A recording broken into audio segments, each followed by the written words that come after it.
This is Tori Ann Perky, and welcome to Confident Homeschool Secrets, 7 ways to create a homeschool that works and that you love.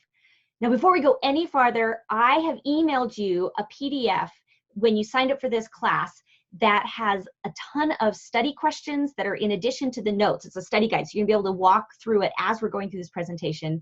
And it has study questions, as well as a huge list of resources that are going to really help you with your homeschool. So I want you to go grab that really quick. If you can't find it, it's in your Google Promotions folder. It might be in your spam folder. You want to just take your Google, out of Google Promotions, just drag that email right into your inbox, because that way you'll be sure to be able to find it again. But I want you to download that. So pause the video, go get that, come back, because it's going to make the entire experience a lot more meaningful because you will have that to work through. So, okay, so welcome. I'm so excited you're here because you want to learn more about how to be successful as you're homeschooling. And I am going to just switch over and share my slides with you because this is what this is all about. I'm going to tell you 7 ways to create a successful homeschool that works and that you love. So let's get started. I don't want to waste any of your time. I know you're a super busy mom.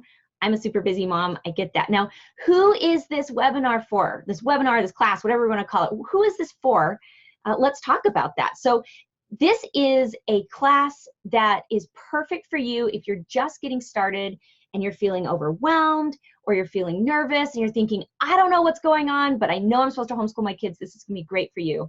This is also a really great class if you've been homeschooling for 1 or 2 years and you're feeling frustrated. Maybe what you thought it was going to be like is not how it's actually turning out to be, and you know there has to be a better way. You're not ready to throw in the towel yet, but you're getting kind of close. It is also a really great class if you're just researching homeschooling. I talk to people all the time who they're curious, they're planning on homeschooling, and they want to get a head start so that they can start and hit the ground running. This is going to be a great class for you. And finally, if you've been homeschooling for a while, and I get it, I mean, there's some of us out there who've been doing this for a long time. We're going to talk about how long I've been doing it in just a minute. And you're just looking for additional ideas, you want additional information. Well, I'm going to teach you some things that maybe is new to you, or maybe it's just going to refresh something you knew and you'd forgotten. So it's really a class that's going to work for you as well. Now, in this class, we're going to go really fast. We're going to cover a ton of material, and I'm a big believer that you should not be wasting your time. So I want to tell you what we're going to cover really quickly, and then we're going to get right into it. So the first thing we're going to cover is upgrading your mindset and how you think about homeschooling. We're going to clarify your vision. We're going to talk about creating a learning environment where your kids love to learn and they're excited. We're going to talk about tailoring your homeschool to your kid. We're going to talk about how you can simplify your planning so that it's easier to homeschool.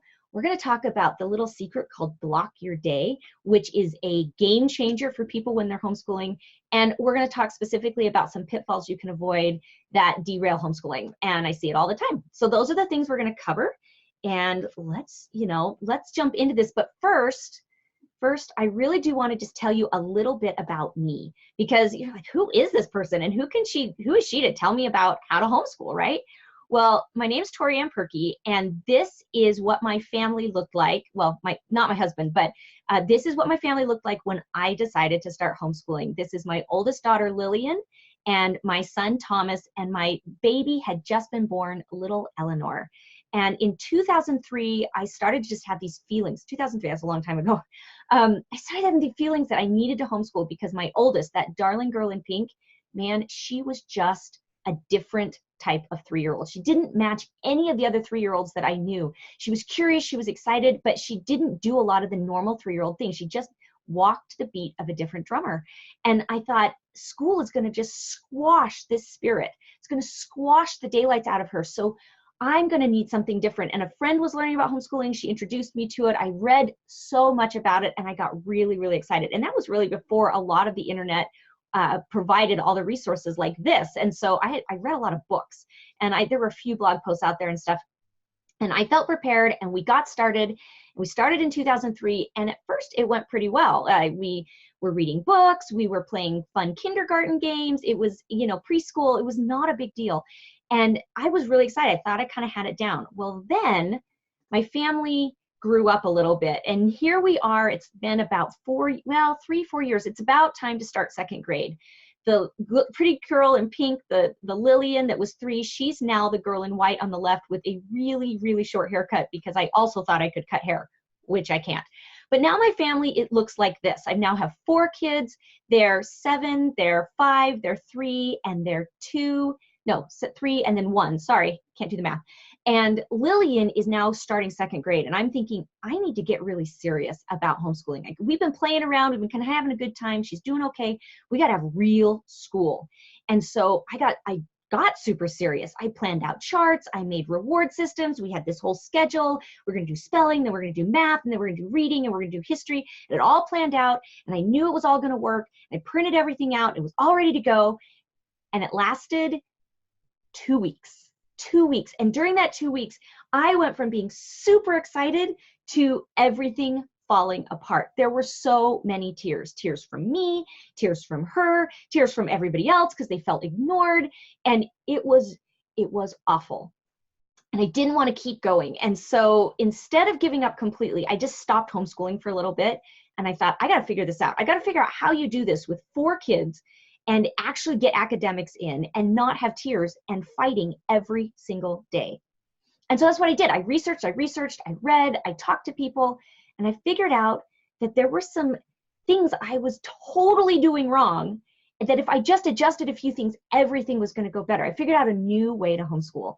And that is what I'm going to teach you today. So you don't have to be homeschooling for 3, 4 years to figure this out. You're going to be able to get it right now. Some of this stuff you can start implementing right away, and it's going to make a huge difference. So this is my family now. Well, okay, not quite now, because this is a family picture from just a couple years ago. I don't know about you, but family pictures, when I get into family pictures, I feel like everything has to be coordinated and perfect and takes forever to do that. So we don't do them nearly as often as we should. But this is my family now as of about a year ago. And that cute little girl in pink is now the girl in blue and back. That's Lillian. Thomas is in the back. That's Eleanor. And then John is the little baby from the previous picture. And then that's my husband, Josh. This is what we look like now. We're a family of kids who have grown into teenagers. And now they are 17, 15, 13, and 11. And we've had a lot of ups and downs in our homeschool. So we've been doing this a long time, you guys, 14 plus years. And we've done 3 moves in 4 years. That was kind of crazy. I had an extended family crisis where I had a family member who really needed a ton of attention. And I basically had to stop homeschooling for almost 6 months to take care of that family member. We've had learning disabilities. I didn't know it when we started, but I was going to have dyslexia. I was going to have other processing disorders. I was going to have some really strong-willed personalities. We have been through so much as a family, and we're still homeschooling because the things I'm going to teach you today made that possible. So I want you to know going into this that I have lived and walked this for a really long time. Now, not everything in my life is chaos. We also have just the normal stuff. We have things like we have kids who don't always want to get along. Guys, I have teenagers. They don't always want to get along, and they don't always like me. We have a messy house a lot of the time because we are in the house all the time. And I have gone through ups and downs where I've made way too many commitments, both to the homeschool community and to my church community and these other places. And I have to dial back and figure out how to balance that because I felt pulled in so many directions. Those are the day-to-day things, just cooking dinner, folding laundry, just all of it. So we're going to talk about how do you keep homeschooling during all of that. But what I want you to know is that in homeschooling, there have been glorious, beautiful, the strongest memories of my life are homeschooling moments. Beautiful fall days when we're all together and we're just in the moment and everybody's loving each other and together. We're reading on the couch, we're snuggling, we're crying together because we're having this emotional moment. I've had those moments with my kids. I have memories and continue to make memories of doing projects together, building bridges and out of toothpicks and out of Legos and building tombs that we explore in the house and building massive obstacle courses and riding bikes and learning while we're riding bikes and learning while we're all over the place. And it just all, working together, the tangible things that happen when we're all together. And I'm here to tell you guys, my kids, teenagers, they are best friends. Sometimes they drive each other crazy, but they choose to spend time together. They choose to be a family unit, and that means so much to me. I'm seeing the fruits of all of this time that we've worked through together. And it is a big deal. It's a big deal and then the second thing is another tangible reward of this homeschool thing, this thing that when I started, I was taking on faith, is that my kids see parents and other adults as authority figures. Now, we talk about the right kinds of authority figures, but they trust adults. They see adults as people who are going to teach them, that they can learn from. They don't push them away as, you don't get me. They actually want and listen to and follow the advice. Believe it or not, I have 17 and 15-year-olds who are following the advice of the adults in their life, the good adults in their life. I have kids, teenagers who choose to study. Even when there are no grades involved, they're still willing to do the work because they believe in their education. They believe that their education is important and that they are in charge of it. And so they do take charge of it and they do the work because they want to. I still am amazed that is actually happening, because in my world growing up, when I went to public school, you did not study because you wanted to study unless you were kind of weird. Like kids didn't just do their homework for fun. They did it for a grade. And that's not how my kids work. And that's not how the kids work in my community that I involved with who homeschool. The way I'm going to talk about homeschooling as well as just homeschooling in general. And honestly, my kids are growing up to be phenomenal human beings. They're human. We still have our moments. They still have their moments. They're still learning and growing into fabulous human beings, but they're good. They're honest. They're trying hard. These are kind of the human beings that I want launching into the world. And I'm so excited that I have been a part of helping to create that. I mean, they're good kids, but your kids are good too, right? And homeschooling is one of those things where when you do homeschooling, you can have a family that's connected. You can have kids who want to work hard and know how to work hard. You can have all those things. That's what I love about homeschooling, is that the results that I've had from homeschooling are not just mine, because I teach 50, 60 kids at a local homeschool co-op that are teenagers. And this is what I see over and over and over again. I get amazing human beings that I get to teach that are going to be launched into the world, that are going to make the world a better place.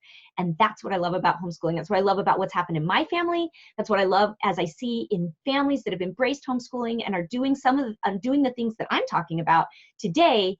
They figured it out, and it's possible for your family, that you're going to have the kinds of kids that make you feel successful and confident. You're going to feel good inside about the kind of family you're raising. All right, so let's talk about this. Let's talk about the 7 secrets that are going to help you create that kind of homeschool, right?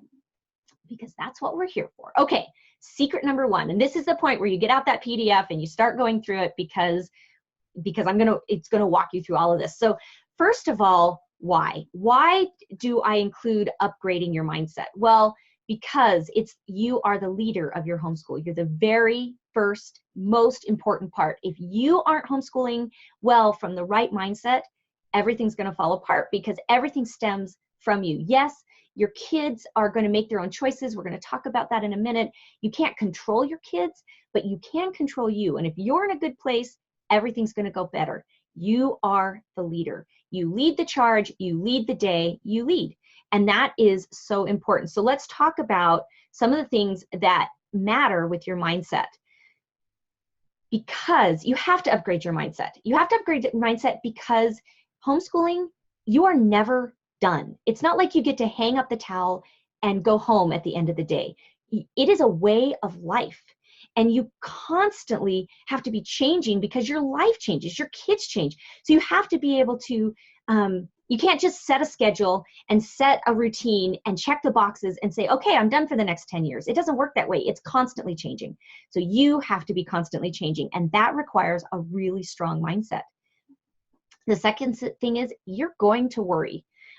It is going to happen because you have taken on this really massive responsibility to raise your children not just as good human beings, but also with their education. You've taken that on, so of course you're going to worry. All parents worry. And managing those thoughts is a constant battle. Managing the worry so that you can make the things happen during the day and your brain isn't constantly like eating itself because you're so worried, that's a big deal. So you will worry. You got to be able to manage those thoughts. Third, you've got to upgrade your mindset because you have to problem solve. You're always going to be figuring things out. How do you solve this problem? How do you solve this? How am I going to teach the kid differently because they're not responding? You're always problem solving. And that takes a positive mindset that says, I can change. Things can change. Nothing is set in stone. It's called growth mindset, and it's really, really powerful. Finally, you have to trust. You have to trust that what you're doing is going to turn out okay. Even now, all these years in here, into my homeschooling experience, I'm still trusting. I'm still trusting that that 11-year-old who I've only been homeschooling for 11 years is going to launch and get into college. I'm trusting that the way I'm homeschooling him is going to work, even though I've seen the fruits in my 17-year-old that's about to launch. She's got one more year. She's going to college. Even then, I'm still trusting that this is working. And trust is a big deal, and it's difficult if you don't have the good mindset. So the first secret, the first thing that you have to do in order to be able to really get your mind in a good place, or get your homeschool in a good place, is you have to upgrade your mindset. You have to get to the point where you can hold problem solving. You have to be growth mindset. And there's a lot that goes into that. But one little trick that I want to give you, that I want you to write down, is think through what are some of the negative thoughts that you say to yourself. And I want you to look at those objectively, write them down and then put them aside. And then when you bring them back, you're going to look at them and you're say, what is the positive of that? How can I change that story? And talk to yourself in a new kind of way so that you can approach these things with a new attitude, because it's super important. So that's just a little beginning thing. It begins with you. You've got to upgrade your mindset. Now, the next secret, the next way that you can definitely shift your homeschool and make a homeschool that's going to work is you've got to clarify your vision. You got to get clear on what you're doing. Now, why? Well, because in order to know where you're going, you have to know how you're going to get there. It's like taking a trip, right? If you're going on a journey and you want to get to Disneyland, you know that you want to get to Disneyland. So you're either going to get on a car, you're going to get on a plane, and you're going to make a whole set of plans based on where you want to end up. But if you want to end up in Washington, D.C., then you need a whole different set of plans. Some of the things will be the same, but in terms of the direction, the types of choices you make, all sorts of things are going to change depending on where you're going. So with your homeschool, you got to know where you're headed before you actually set out to some extent. Now it's going to change, you're going to detour, all of that happens, but you need to know where you want to end up. So in the study guide, if you haven't gotten the study guide because you're one of those people, and sometimes I'm like this, I'm like, oh, I'll go get it later. Now is the time to go get it, because these questions are written in the study guide. The first one is, and these are questions I want you to take some time to think about. Don't do it now because we're going to go through this really fast, but that you can come back and ask yourself these questions. The first one, how do you want them to turn out as adults? Have you ever really thought about that? Like, what do you want your little people to be when they're big people and launched outside of your home? What kind of values do you want them to have? What do you want them to value? Do you want them to value creativity, scholarship, being a good person, being honest, being kind? What do you want them to turn out as adults? And part of how you figure that out is you ask yourself, what's important to you? And it is different for each family, which is why you can't just read a book and implement a system and it's going to work for your family, because your family is unique and your values are unique. What you value matters, and what you value is what you want to transmit to your kids, either what you don't want from your past or what you do want from your past you want to give to them. And so you got to get clear on what's important to you. And then you want to ask yourself, so what are the major steps to get there? Is college a goal? For some homeschoolers, it is. For others, they don't think that college is that important. And you can hold either space. I believe that kids should have a plan, and they need to know how they're going to contribute successfully in their adulthood. And that's something that you help them figure out, particularly as they get older. And then you ask, well, what are the steps to get them there? And if your kids are little, then you are starting to make that plan for them, and you're going to transmit that to them. So if college is a big part of your plan, then what are the steps your kids need to go through to get to that end goal and then past that end goal? And then you want to get clear on what style of homeschool best fits your vision. And there's lots and lots of styles. And that's one of the reasons that I want you to go grab that PDF, because in there I list a whole bunch of resources on how to figure out what style of homeschool fits you. And I can't fit that into this presentation, but those are some resources that you can use that will go through and will tell you okay, so based on what I like and what my values are, because you've done these other questions first, you're gonna be able to figure out which kind of homeschool fits you best. And that helps you clarify your vision. It helps you pick out curriculum, style of homeschooling, what your day looks like, the kinds of classes your kids are going to do when they're little, when they're older, what kind of books you're going to read, what kind of activities you're going to engage in, how many activities you're going to engage in. All of that comes out of that. So these are things I really feel strongly, and I encourage you, I really encourage you, get clear on these things. If you've already been homeschooling, stop and figure this out. If you haven't started homeschooling, start with this. It makes all the difference. It makes all your decisions easier, hands down. No questions. I mean, this is number one in my mind if you're going to be successful as a homeschooler. And it's one of the biggest secrets that I think a lot of homeschoolers don't spend the time on. They dive right into curriculum and they don't start here. And when you clarify your vision, that's when you get clear. And honestly, that's one of the big reasons that I struggled when I shifted into that second grade. We've got to really get serious with school mindset, because I wasn't clear on what was really important to me. And when I got really clear, my homeschool totally changed radically. Okay, so let's move on to the third secret. The third secret is creating a learning environment. Wow. Okay, so this is a big one, and let's talk about why. This is important because you cannot force your kids to learn anything. You can't open their brain and stuff knowledge in. Now, sometimes I wish I could, because, oh my goodness, it would be so much easier, but it doesn't work that way. Kids have to choose to learn. So all you can do is inspire. You can inspire them to want to learn. And this is true for anything you're trying to do with motivation. You can't make a kid do anything without the proper environment. You can't physically move their arms and move their legs. And so you can inspire them in positive ways or negative ways. And the positive ways are so much better, because then the kid is choosing from the right point of view, from the right place. They're choosing from a place of the heart where they want to do something, and not because they feel forced. Because you can set up an environment where there's so many restrictions and rules, and there's yelling and there's tears, which is what I had created. That wasn't inspired learning. That was, I'm doing it because I just want to stop this pain. That's what my daughter Lillian was thinking. It's like, if mom just stops this, if I just do this one thing, then she'll stop doing all of these things that make me unhappy and make me cry and make me sad. And that's not good parenting, and that is not good homeschooling. It was miserable. So don't go there. So we want to have positive inspiration. So how are a couple, what are some things you can think of? Well, first, let's talk about the things you can put in. You want to put in resources that are going to make learning seem exciting and fun. And I know that your home space, everybody's home space is different. Some of you guys have a lot of space. Some of you have a homeschool room that's dedicated to learning experiences and learning types of things. Others of you don't. You're living in little tiny spaces. You have hardly anything. So know that as I go through these, I recognize that not everybody has the same things, but everybody can do this to some extent. What you want to remember is that the resources that you put out and make available are the ones that kids will gravitate to. Little kids do not open up cupboards and then open up organized totes that maybe have a label on it but are totally blank. That's just not how kids think. It's not how we think as humans. We go to what is open. And I know that this worked really well in my family, because we had this thing where once we had an upstairs and a downstairs, and we had it set up so the TV was upstairs and the piano was in the basement. Now, we're a big musical family. I love the piano. We were excited to have it, but it didn't fit upstairs. So we put it in the basement and the TV was upstairs. So guess what I did and my kids did with their free time? We watched TV and almost never used the piano unless there was a reason, like a lesson or something like that. So one day I realized what I was doing. So we took the TV, we put the TV in the basement, put the piano upstairs. Guess what got used? The piano. Excuse me.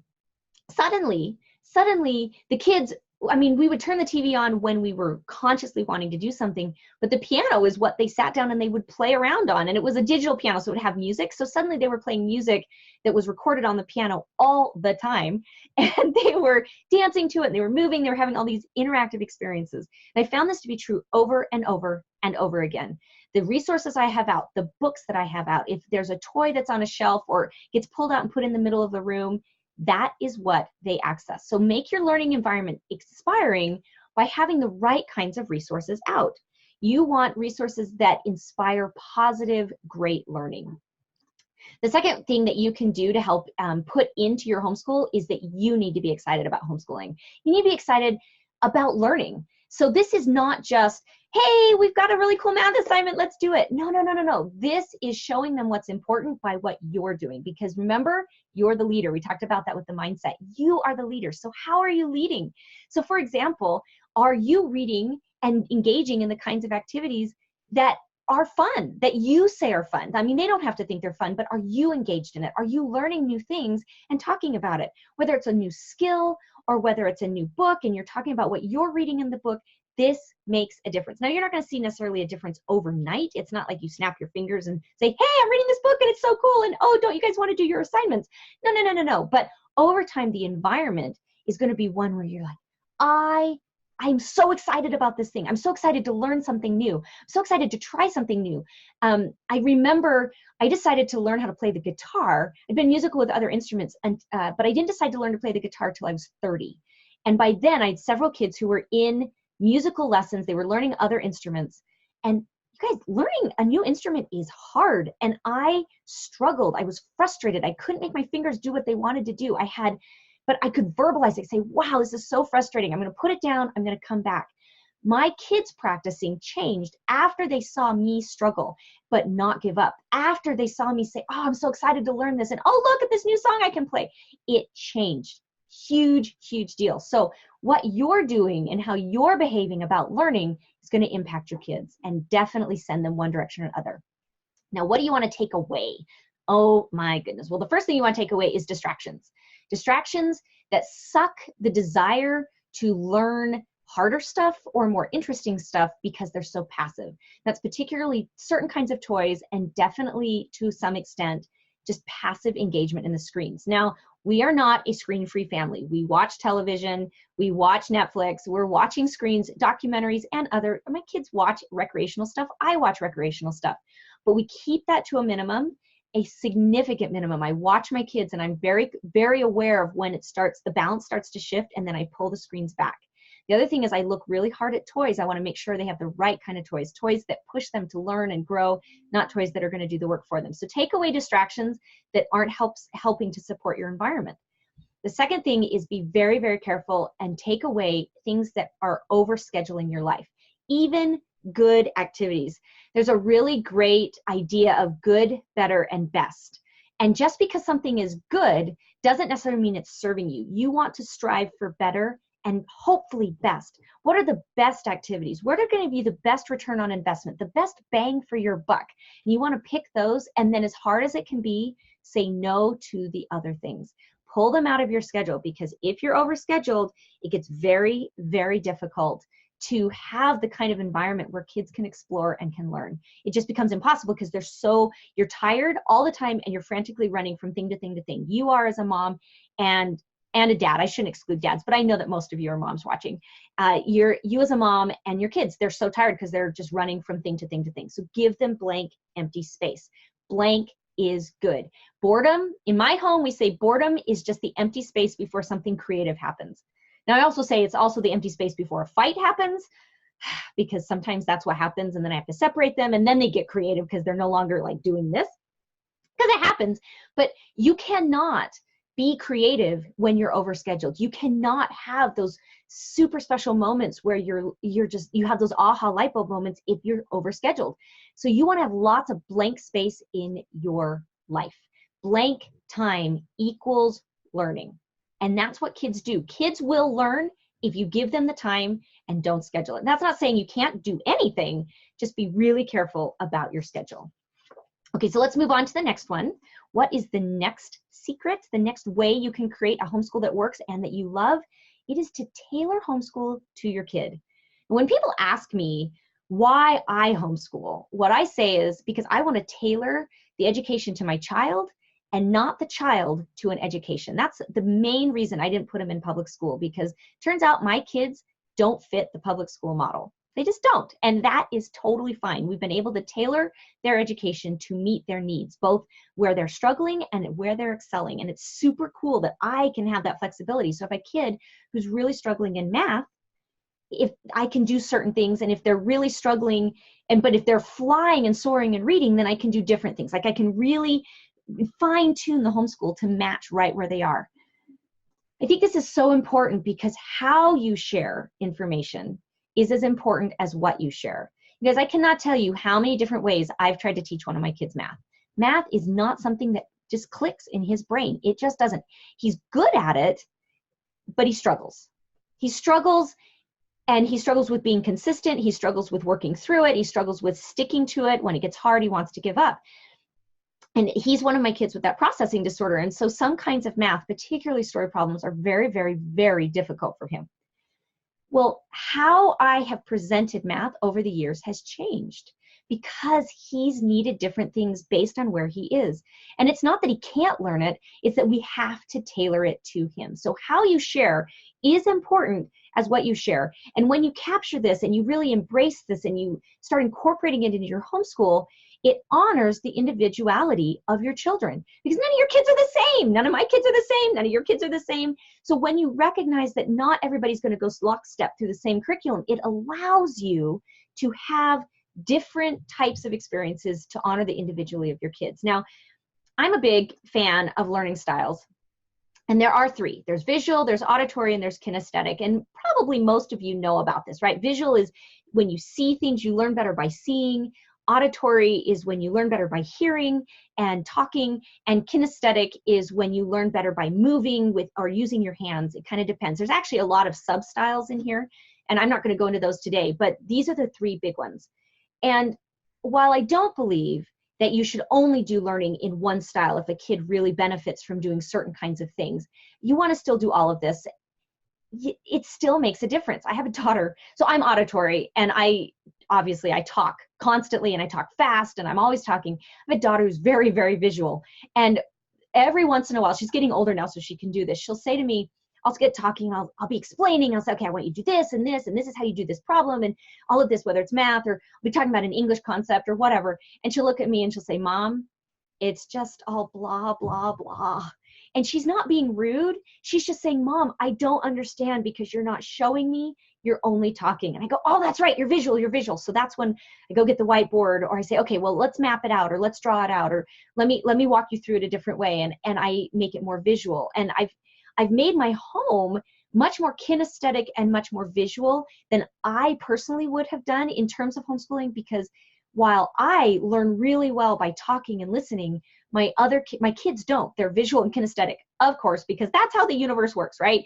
You know, God sends you the children that you're supposed to have, and rarely do they all line up exactly how you would do things. I find that to be true over and over again. And so here I've got these kids. So I built a homeschool that wouldn't necessarily be ideal for me, but it really marries with how my kids are, and you can do the same thing. Now, the other thing I want to talk about is personality, because kids are different. Every kid is different, and we come with different personalities. And I have read every personality book that's out there because I want to understand the different systems and the different nuances.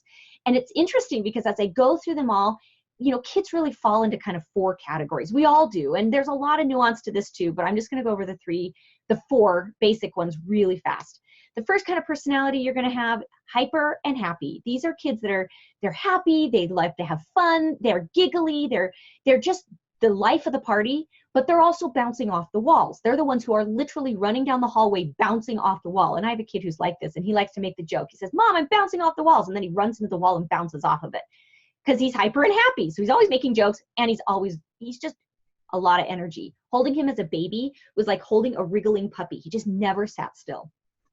The second kind of bucket that kids often fall into are emotional and nurturing. So the nurturing part is amazing. They're the ones like, I love you, Mommy. And they're always taking care of people, and they're so sweet and they're so gentle until they explode, right? These are the emotional ones that also storm and scream, and they slam doors. And until you teach them not to slam doors, they just have so much emotion, and it's just like, I got one of these too.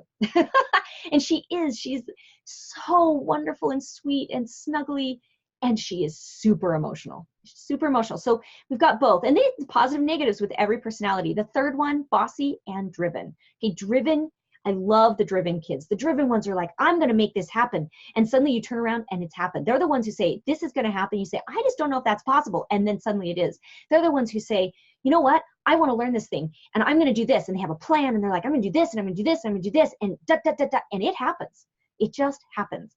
But they also tend to be bossy. They're the ones who are like, we're going to do this. We're going to do this, because they're not just planning their life and making it happen. They're planning everyone's life. And we're going to do it this way. We're going to do it this way, because they control their whole environment so they can make that thing happen. That can be kind of tricky.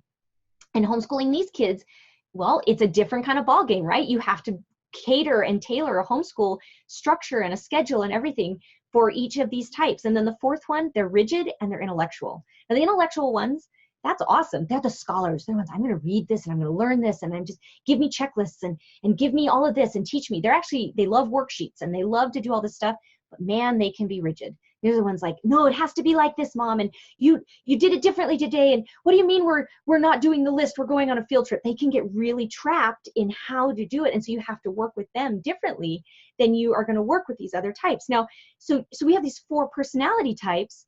Now you have to say, okay, so how do I tailor not all experiences? Obviously you have a family, so you're working with a whole mixture, but a hyper happy kid is going to work really differently inside of your homeschool than a rigid intellectual kid. And if you get both of those, you want to be thinking, how do I set up my homeschool to work for this kid who's bouncing off the walls and can't sit still, with this one who just needs it really quiet and wants to work through their work and be done for the day? All of these pieces are here. But if you figure that out, and when you figure that out, because I know it's possible, you guys, I have a hyper happy, I have an emotional nurturing, I have a bossy driven, and I have a rigid and intellectual. I have all 4. And you build different pieces for different ones of them. You ask some of them to not be parts of certain things. You invite them to participate in different ways. Everybody needs different things. And as you tailor, your homeschool gets way more successful. Now you're going to be in here too, right? One of these is going to be you. And you need to make sure that you're also taking that into account. You'll be inclined to homeschool a certain way depending on your personality and depending on your learning style. You want to be really, really careful to not be frustrated that a kid is different than you. You want to make sure that you are honoring their individuality, like we talked at the very beginning. So let's talk about the next one. Simplify planning. Here is another one. Number 5 on my list of secrets. My ways to create a successful homeschooling is to simplify planning. I speak from experience, you guys. I am an uber over planner. I'm the one who wants to plan the entire year and have everything set out and have all the worksheets printed out and in sheet protectors and we're ready to go. And I speak like that because I have done that. And then I have binders full of worksheets in sheet protectors that we never do. Because the reality is that homeschooling never works out exactly the way you think. And so rather than spend gobs and gobs and gobs of time planning, I want to pull you back in and teach you some ways to simplify planning that I've learned over the years, make it so much easier, so much easier. Because a failure to plan is a plan to fail, right? So you have to have some kind of plan. You can't just dial back and say, well, we'll do whatever. And if you've ever tried that, and I've done that too, you find that you actually end up not doing anything. And you're like, I don't know what we're going to do today, so we'll just watch Daniel Tiger again. I mean, you have to have some plan. But you can't have too much of a plan. So let's talk about this. And we're actually going to talk about planning and we're going to talk about some record keeping because the two go hand in hand. So the first thing about planning is that you have to be flexible. You have to set something up that's going to be flexible. And there's lots of different systems on how to be flexible. There is using a curriculum outline and just kind of going through it and working through it step by step, and you just kind of go to whatever's next on the list. There's another one called looping. Looping is where you say, okay, we have these 5 things that we want to cover during the course of our homeschool, and whatever we use on the first one, we're then going to loop to the end, and then we just move to the second one, and then it moves down. And so if you homeschool 3 days in the week, then the first 3 things on the list happen the first 3 days of that week, and then the next week, because you had 2 days off, you were sick, you took field trips, whatever, you just start on day 4. So you do day 4, day 5, and then start again on day 1. So that's called looping. That's one way. You can just have running lists where you're like, oh, these are the things we're going to try to accomplish. What do we feel like doing today? You can have a daily, well, what do we feel like doing today, as long as you've planned it in the morning. And you can also do kind of a must and an extra. Another little tip with planning in being flexible is these are the things we must get done. These are the things that would be awesome to get to. And you're really clear, and that's based back on your vision, right? What is important to you? Because for some people, it's certain kinds of curriculum. For some people, it's certain subjects. For some people, it's certain character or value experiences. It's different for each one of us. So you're going to go through those and you're going to say, okay, what is the must versus what is the extra? And I promise you, whatever you do, it's going to change. Like, so you want to be flexible. You want to have that built in. So the second thing about planning, so we have all those different ways to do it. Now I just want to talk a little bit about some just general principles that you can apply to any of those different types. The first one is you need to be flexible. And I talked about that, all the different ways you can be flexible. But the second thing I want you to do, second little nugget or secret, is you have to build in time for the unknowns. You build in time for that phone call from the family member where you find out that you need to talk to a family member or a friend for a long time because they're having a crisis. And I don't recommend always answering the phone during school time, but sometimes something happens. You build in time for the fact that the baby gets sick and needs all your attention. You build in the fact that there's something like you're in the middle of 4 loads of laundry and you're going on a trip the next day and you're thinking you're going to get homeschool done the day before, but actually you're just going to do laundry all day and pack all day. And you build in time for the things that you can't plan for, both on a daily basis and a longer time period. Don't plan 9 months of curriculum. You are not homeschooling for 9 months. I can promise you that. Wherever you are in your homeschool journey, it's not going to be 9 months of homeschooling. So build in time for those unknowns so that you don't, this goes back to the mindset piece. You don't beat yourself up that you didn't get it all done. If you build in time for the unknowns, then you're not actually dying when you don't get it all done because you actually built in the buffer time to do less. The next thing, and I recommend this, end early. And this is kind of building in your schedule less than 9 months. I'm a big fan. I don't know very many homeschoolers. There are some, and I actually bow to these homeschoolers. They just have managed to do something I've never been able to manage to do, which is homeschool past May 1st. Now, school in our area ends at the end of May in public school. And I always have the best of intentions. Well, I used to say, oh, we're going to homeschool to the end. And I actually was in a little mom group where we were all meeting together and we had our schedule built out, May 5th and then May 12th, and we all out. We get to May, I'm like, I don't want to homeschool. Do you want to homeschool? No, all we want to do is want to go outside. We're tired. So we just end early. We just say, you know what, we're done. And the longer I've been homeschooling, the more I've talked to parents who have kids in public schools. I've talked to public school teachers, and they tell me, oh, May's a joke. They test in May and then they party. I'm thinking, great, no testing, and we'll just party. So we're actually not doing anything different. And because our learning environment is a learning environment that is solid, like everything out and around is a learning thing, my kids are always learning. So it's not like they're not doing anything educational. We're just not doing that structured plan nearly as much into May. It just, they're wrapping up, they're doing their dance recitals, they're doing their other performances, they're doing their end of the year, all that end of the year stuff that happens. Yeah, so we just end early. Big, big deal. Okay, so let's talk a little bit about record keeping and recording what you're doing, because part of simplifying the planning is also knowing that you're keeping track. And it's a big, big deal. I mean, no matter what kind of homeschooler you are, no matter where you're homeschooling, every state has different rules about how you need to keep your records and what you need to show. And so I want to help you simplify that record keeping just a little bit, but know that, state specific, you may have some specific things you need to do on top of whatever I describe here. But there are so many different record keeping systems, you guys. There are all kinds. There's paper ones, there's ones you can do on the computer, there's ones where you record every day, you journal, there's other ones where you sit down once a week, there's ones where the kids do it and then you just compile it, you have portfolios. I honestly, this whole webinar, this whole class could just be on record keeping. I don't want to go there. So that's for another day and another time. I just want to give you some general principles to simplify and make it just a little bit easier. And the first one I want to talk about is just make whatever you do easily accessible, whether it's on your phone or whether it's physically right there, whether it's a journal or lists or you have your kids do a vlog, whatever you do, make it easily accessible. It's got to be hands reach all the time, because you don't have a ton of time as a homeschool mom. And if you can make it right there, you're more likely to do it and catch it in the moments in between the other things that you have to do. The second thing I would highly recommend as you figure out what you want to do for record keeping, if you want to pick something that requires as little upkeep as possible, you're going to have to do some. But if it's the kind of thing where it's like you're going to journal every day and it's a full page and you're going to cover all the subjects, I can promise you after a couple weeks of high energy, start energy, you're going to stop doing it. But if it doesn't require a ton of upkeep, if you recognize that it's going to be just a couple minutes, or it's the sort of thing where you can make sure your kids are doing it and it's once a week or whatever, the less upkeep required, the more successful you're going to be doing it. And then the third thing is schedule time to update it, whether it's daily, weekly, monthly, quarterly, yearly, however you do your record keeping, Put a reminder on your phone, put a reminder on your calendar, put an alarm on your phone if it's daily. Use calendars, use alarms, use scheduling to schedule the time to actually make it happen. Because it's easy to have it fall off the radar, but if you have a schedule and you know, oh, this is when I do this piece, it will be more likely to happen. And this is the last one, set reminders. Set reminders for yourself. We all forget. And sometimes we feel guilty, like we're failing if we have to remind ourselves. You guys, my phone, I have my phone right here. If I did not put alarms in my phone, I would forget to pick up my children at activities. If I didn't put alarms in my phone, I would forget to brush my teeth. Okay, I don't forget to brush my teeth. I just do it before I go to bed. But what I'm saying is I would forget things all the time. And my kids are laughing. They're saying, Mom, don't forget us. I say, hey, just remind me to put it in my phone. So set reminders for yourself makes a huge difference.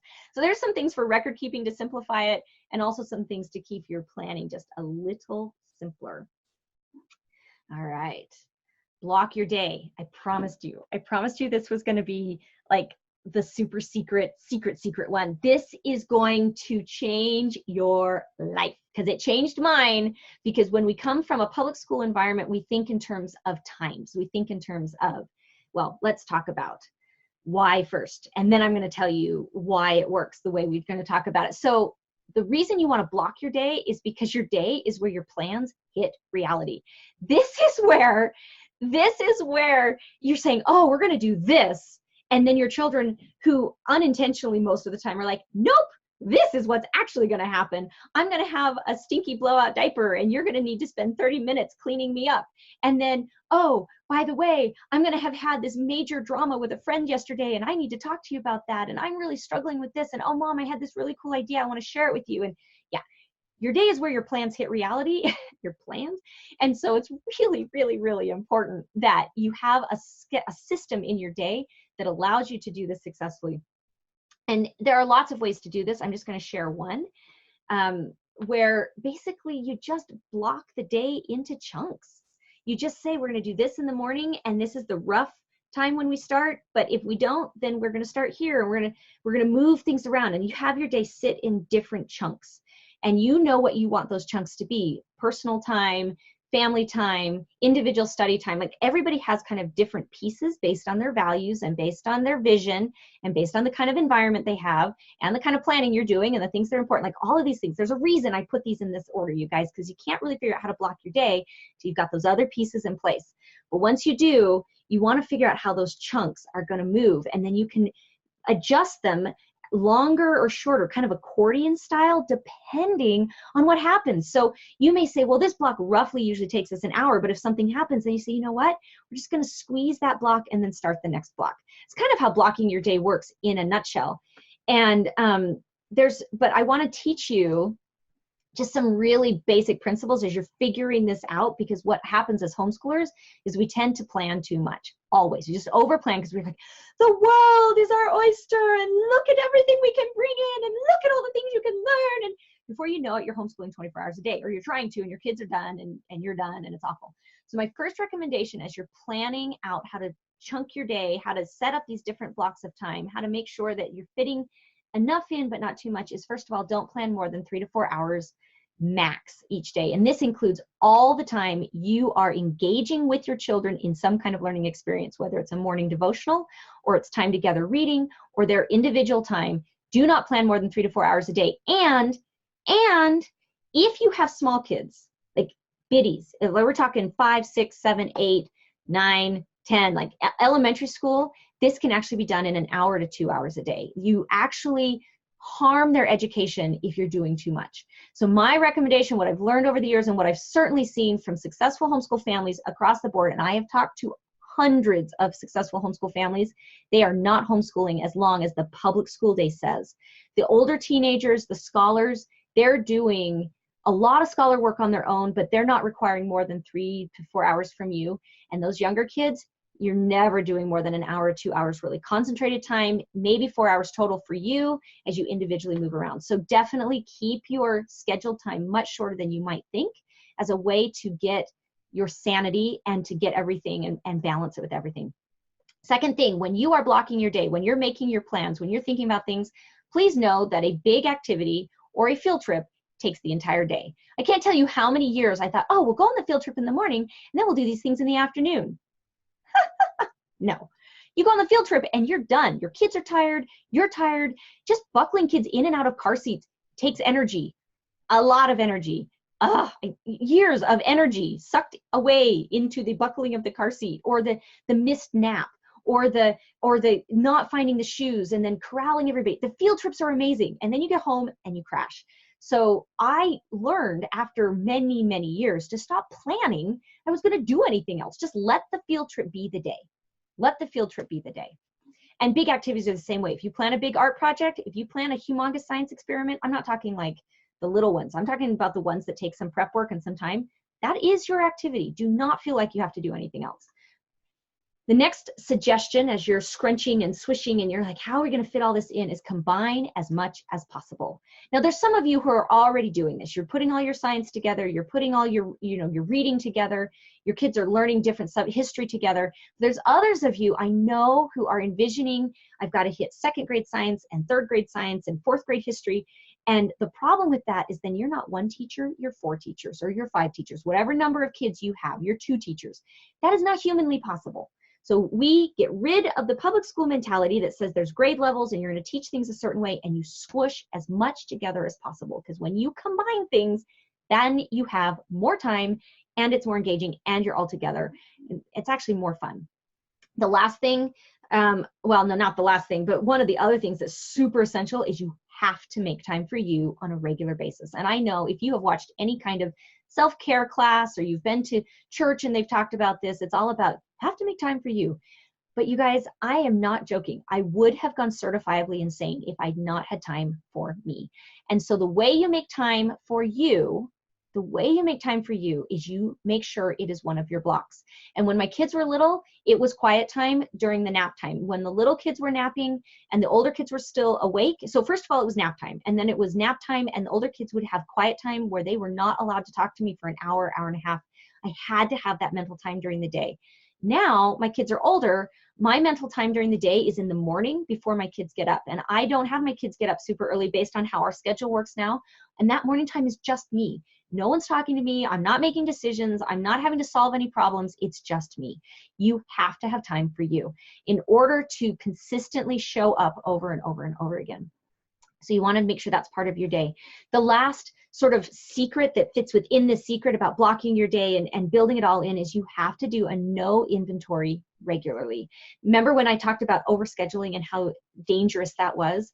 You regularly have to say, do we have too much? Am I driving too many places? Are we taking too many classes? Are we involved in too many things? Do I have too many people coming to my house? Are we trying to do too many subjects? You're always asking yourself, what are we doing and what can we say no to? Because if you don't do that, it just builds, nature, the universe, whatever your best intentions, your kids' wants and desires, they're going to squish and squish and squish more until you are drowning. And the way that you make sure that you don't fall apart is you regularly do that no inventory so that you can make sure that you make space for what's most important. Because sometimes what's most important gets pushed out for all these things you've committed to, and then you can't have time for those other things. You want to make sure you have time for what's most important. And the way you do that is make sure you go through and say no. Okay, we're getting to the end. Last one, 7, avoid the pitfalls. So it's really important to recognize that homeschooling is not without its dangers. It is actually fraught with so many things that can go wrong. And we've talked about a lot of those.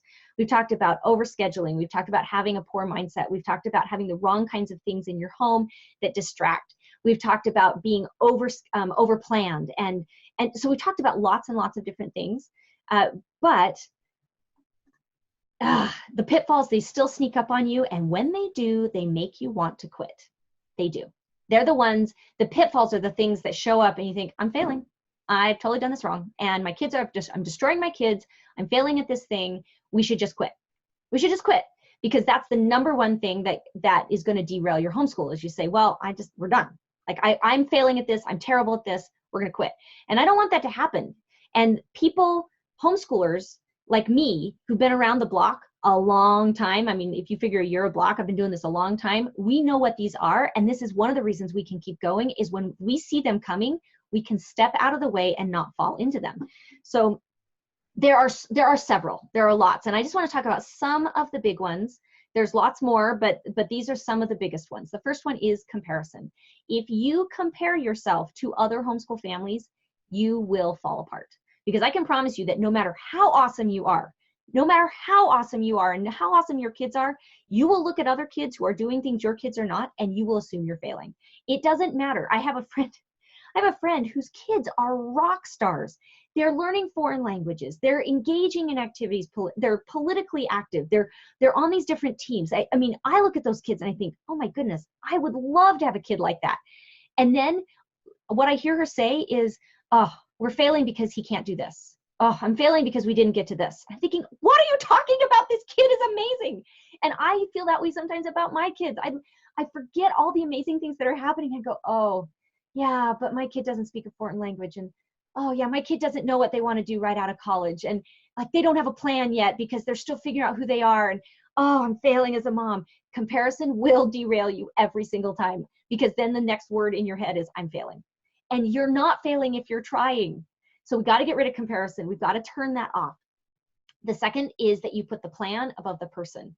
Then whenever you say, this is the thing we will do today, instead of, wow, you're having a really hard time today. You know what? Let's adjust what we do and let's talk about the fact that you're having a hard time. Oh, I can see that you need something different today. Always putting the relationship above the plan. And some of you are super awesome at that. I am a planner and I struggle with that. I'm like, we have a plan. What are you doing? I have to remember relationships over the plan. Relationships over the plan. February. You guys, I don't know when you're watching this. You could be watching this in the middle of the summer. You could be watching this in February, because I'm going to make it available on my website. But you guys, February is awful for all homeschoolers. You've been homeschooling for long enough. It's after Christmas. You feel like you have February, March. You feel like school is going to go forever, and everybody is tired. And no matter how long you've been homeschooling, February is when you say, why are we doing this? Why? I want to quit. And so I have to remember that February is a time when you take a break. You take your spring break in February and you say, you know what? We need to do something different this week. And you plan for that. And you shake it up. You give yourself a break. You do different things. Yeah. February is a pitfall that if you know it's coming, you can plan for it. You can watch it happen, and you can avoid it being too much. Another big one is you do too much too soon.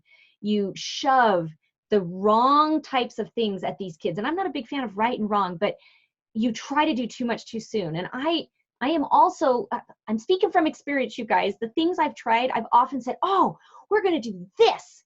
And my kids are just not old enough and ready for it yet. Or we're going to do this and this and this and this, and we're going to have this in the schedule. We're going to have this in the schedule, when they really just need to play. And as they get older, then they get more of a schedule, but they're more involved in planning for their schedule in a way that's a really positive experience. So don't do too much too soon. Let it slowly build in a natural, organic way.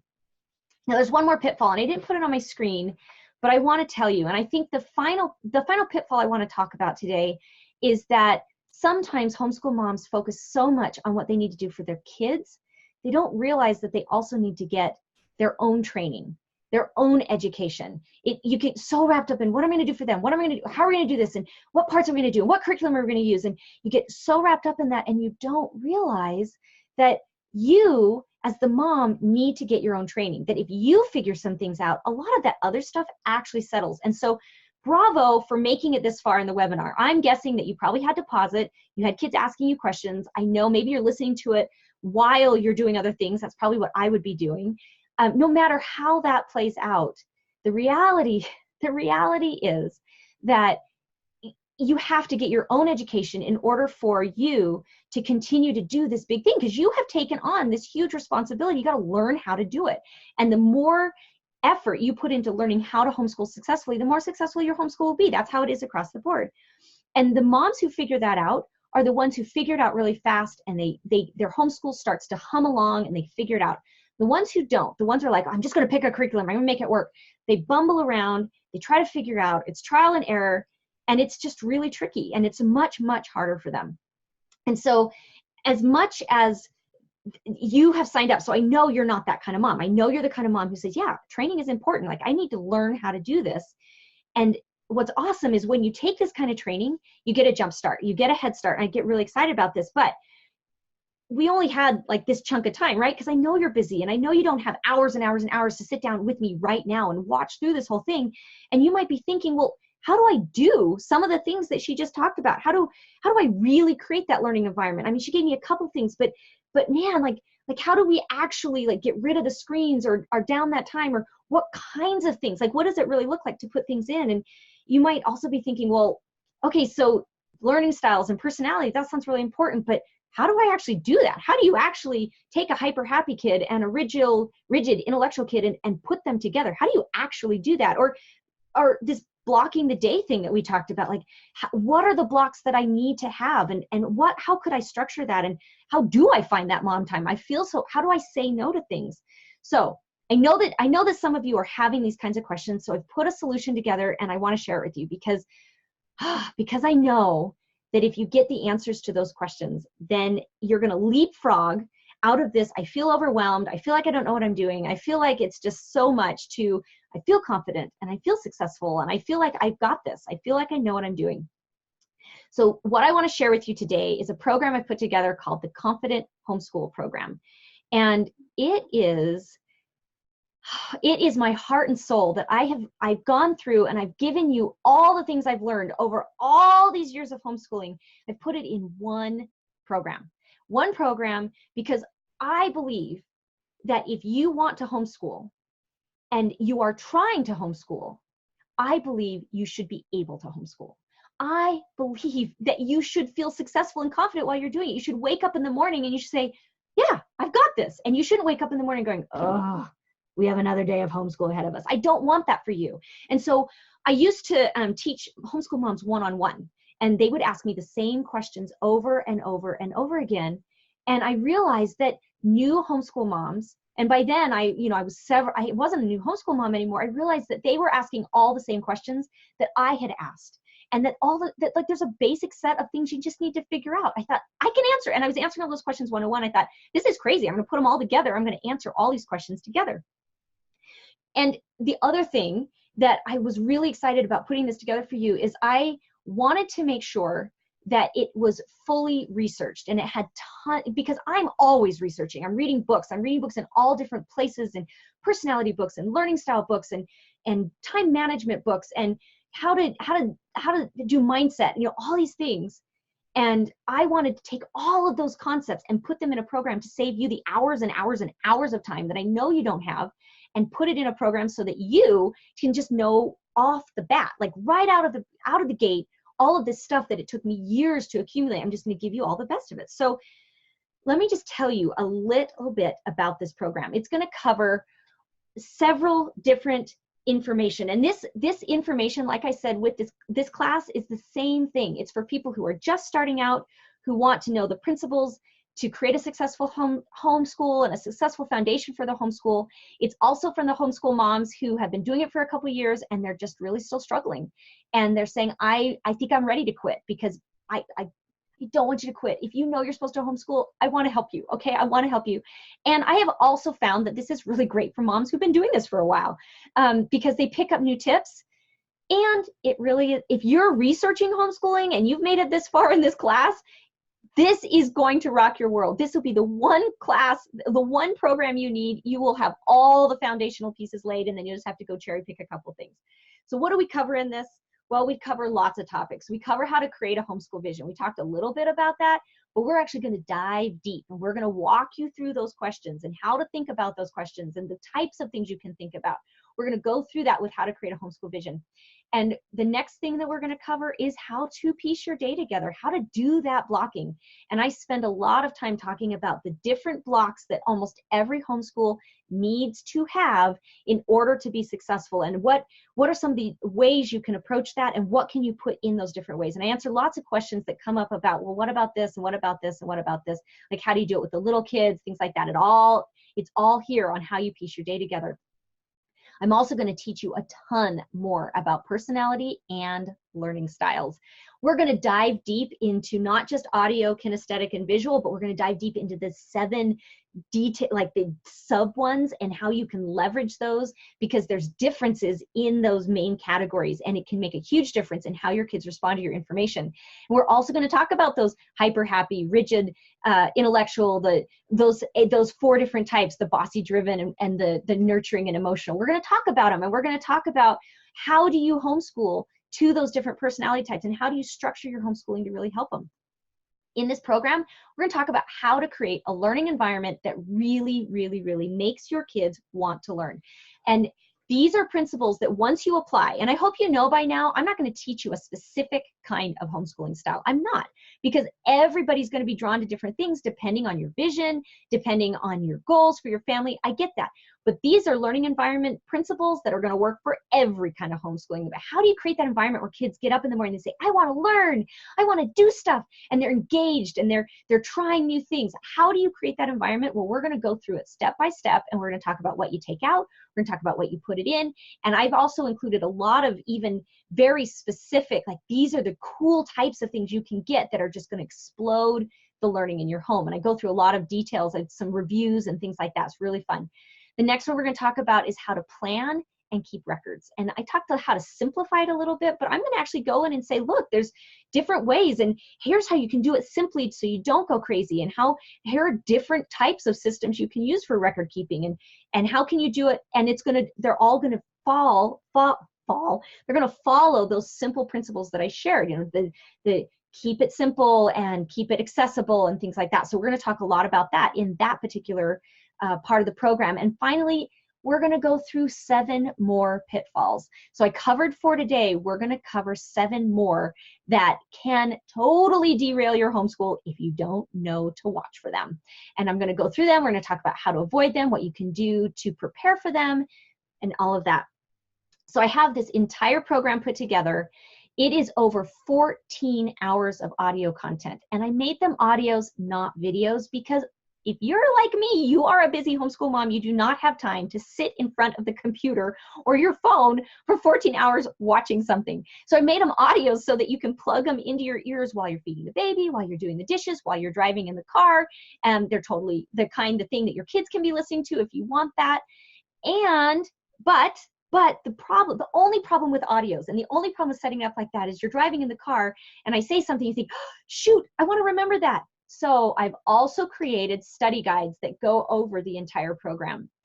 And the study guides outline everything. They each actually have tons more detail than even the PDF that I just gave you, tons more detail, plus study questions. It's all there. So you can go back to the study guide and you can reference that audio that you were listening to. And if you want to do them together, you can, but you don't have to. So I've given you a study to go along so that you can be listening to audio whenever.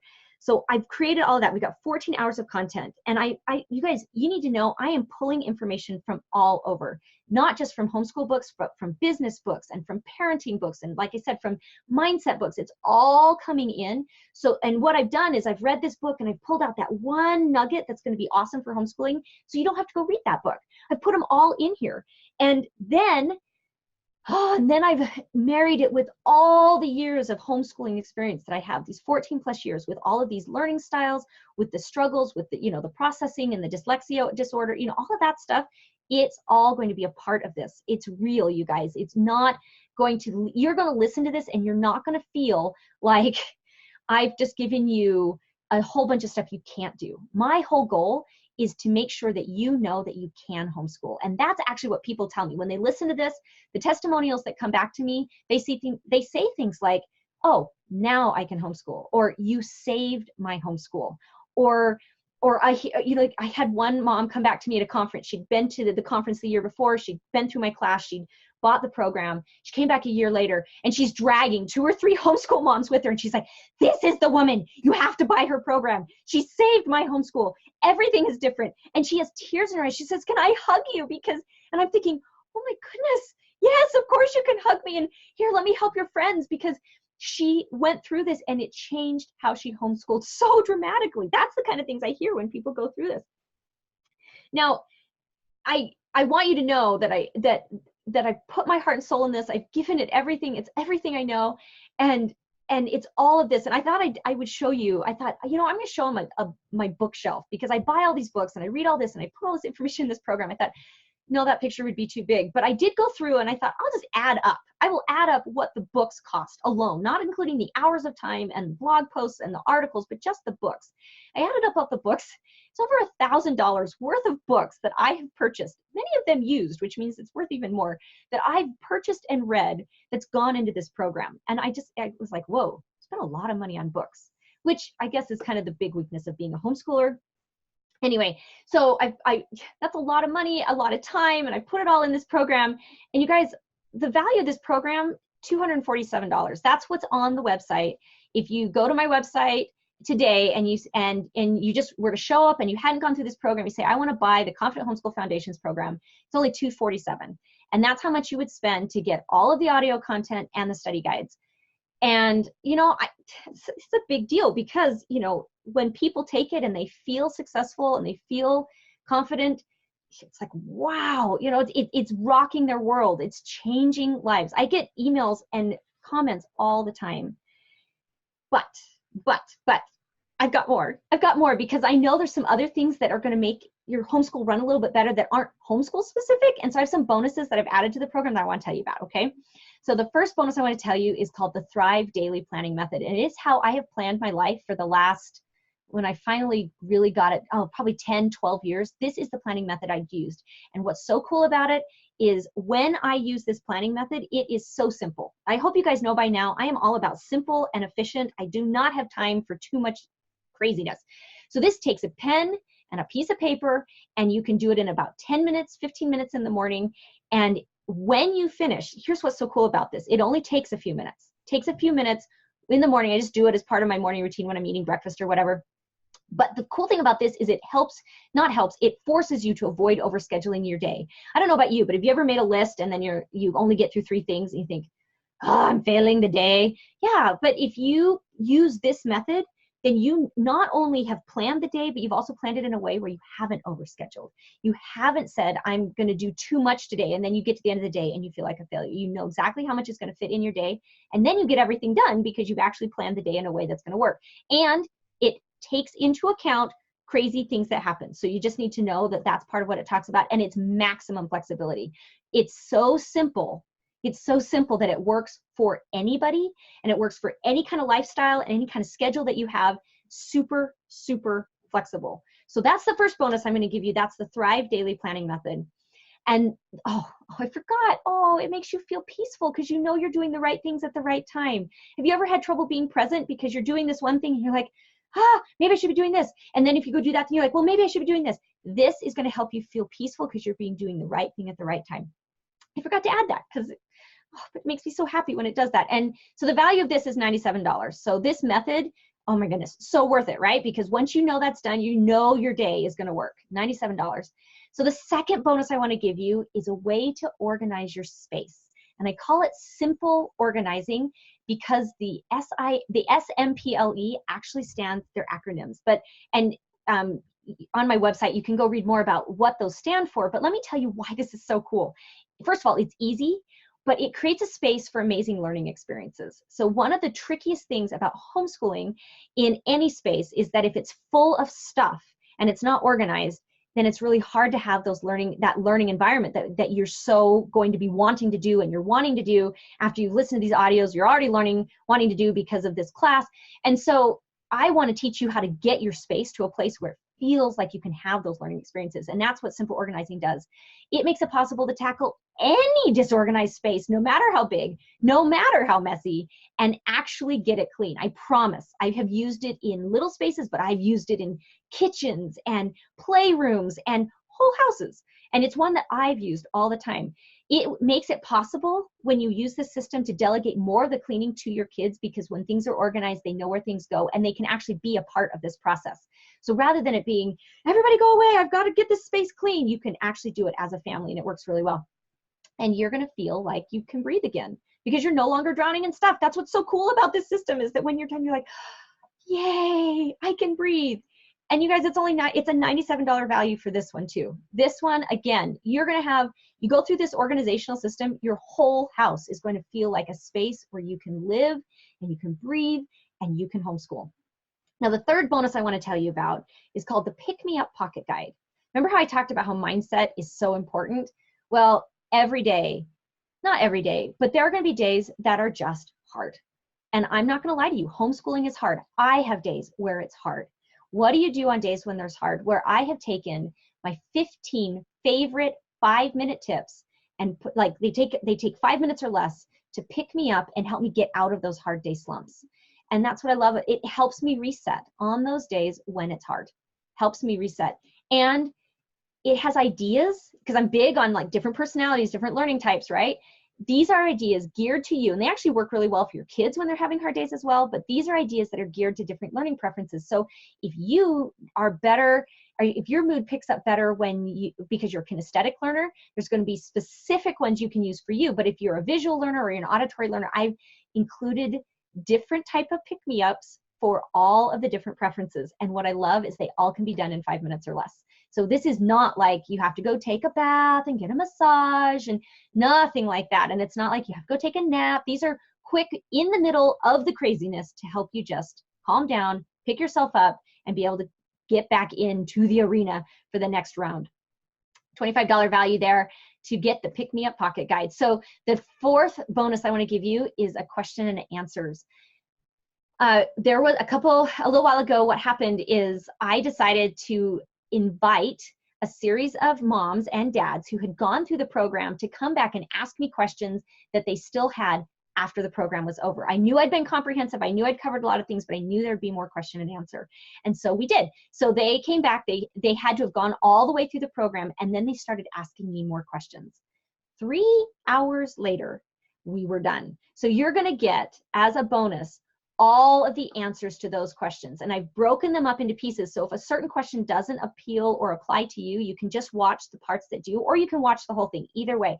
And these are real moms and dads. You're gonna see them in the recordings because these were video recordings. You're gonna see them in the recording. You're gonna see them, their struggles, their reality. There's dads asking questions. There's moms asking questions. 3 extra bonus hours of Q&A on top of everything else.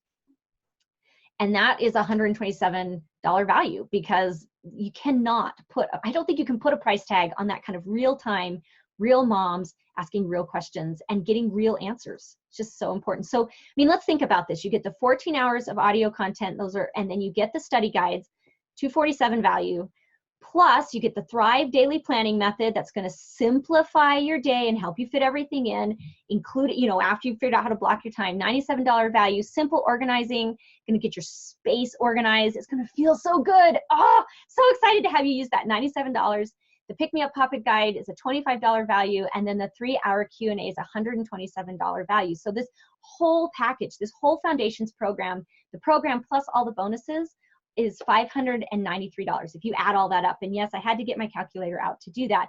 It's a $593 value. And if you think about it,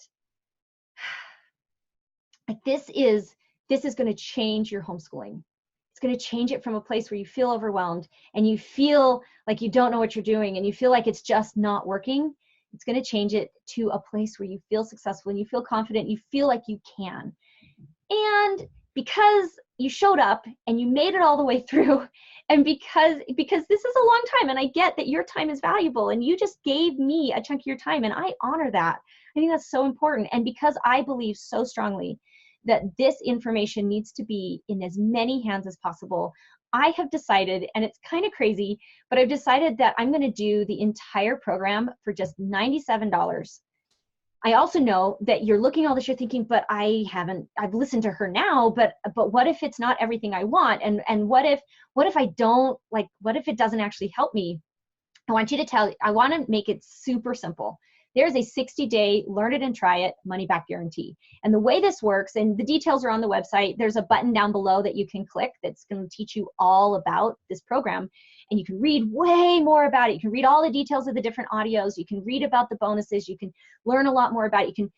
I know, because some of you are going to move right fast on this, and I know others of you are going to want to study that. So the website's going to give you tons more information. But I also believe that you should never be locked into something that ends up not working for you. So the way this works is I have a 60-day learn it and try it guarantee. If you go through all the audios and all the study guides, you go through everything and you listen to it, and I give you 60 days to do that. It's 2 whole months. You go through it and you're like, you know what? This wasn't worth it. This did not help me. This was not the information that this didn't teach me how to have a strong, successful foundation. You just email me within that 60 days and I'll just send you your money back. You can keep everything. I don't care. And I'll just give you your entire refund back, no matter how much you paid, because that's how much I know this is going to help you. But I also want you to feel safe and like you can trust that this is really going to make a difference, because it's risk-free. If you go through it all and it doesn't work for you, I will give you back your money. No problem. So, I mean, let's think about this. You get all the audios, you get the Thrive Daily Planning Method, simple organizing, pick me up pocket guide, 3 additional hours of Q&A, and it's all for $97.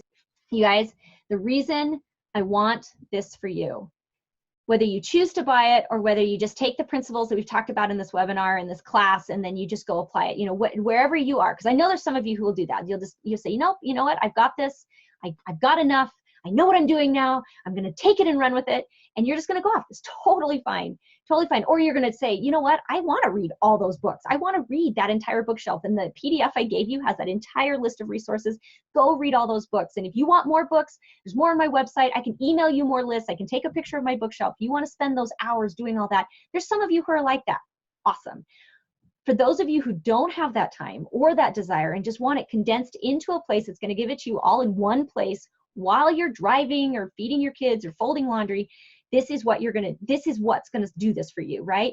And the reason I do this, the reason that I believe so strongly, is that if you feel like you're supposed to homeschool and you're trying, then it should work. I already said that, but I'm just thinking homeschooling is such a powerful way to create amazing human beings. They are your children. And I feel so strongly that your children, if you feel like you're supposed to be homeschooling them, then they should have the best experience possible. And you should have the best experience possible with them, that you should wake up every day and say, I got this. I'm so excited to step into today because we are going to do this thing together. And it should be, if you feel like you're supposed to be doing that, that's how you should feel. And I want that for you. I want that for you because I know it's possible. And because I know it's possible, I want to give you every possible resource that you can have to make that a reality for you. Because homeschooling is the most glorious, amazing opportunity. And the things that are going to happen in your homeschool when it starts to work and it's a delightful, glorious, amazing place, I think about it and I just get all warm and fuzzy inside. I know that's kind of silly, but I do, because I get so excited about the possibility and the potential. And I know that's a potential for you. So if this is something that you're interested in, click on the button right down below, take a look at it, grab it. It's yours. You need to know that you can automatically download it. You can get started today, like in the next 10 minutes. If you have 10 minutes, in the next 10 minutes, you could get started. That's how amazing this is. And the people who do, it makes a huge difference in their lives. All right, you guys, I'm Tori Ann Perky, and I am just going to come back and just, I love you guys. I just do. I love the fact that you want to homeschool. I love the fact that you're doing this for your kids. And I want you to feel confident and successful while you're doing it. Thank you for taking the time to be here. Thank you for taking the time to work with me and learn more about your kids, learn more how you can successfully homeschool. If you have any questions, send me an email. I'll do my best to answer them. If you have any comments about this experience, what you've learned, anything that you want to tell me about this, fabulous. If you have any questions about the program, I'd love to answer those. Thank you so much. You are awesome because you believe in your kids' future, and you believe that your kids have amazing potential, and you want to help them achieve that. And that is an amazing place for you to be. I'm so proud of you. I'm so excited for you. Thank you so much for being here. I'll talk to you later.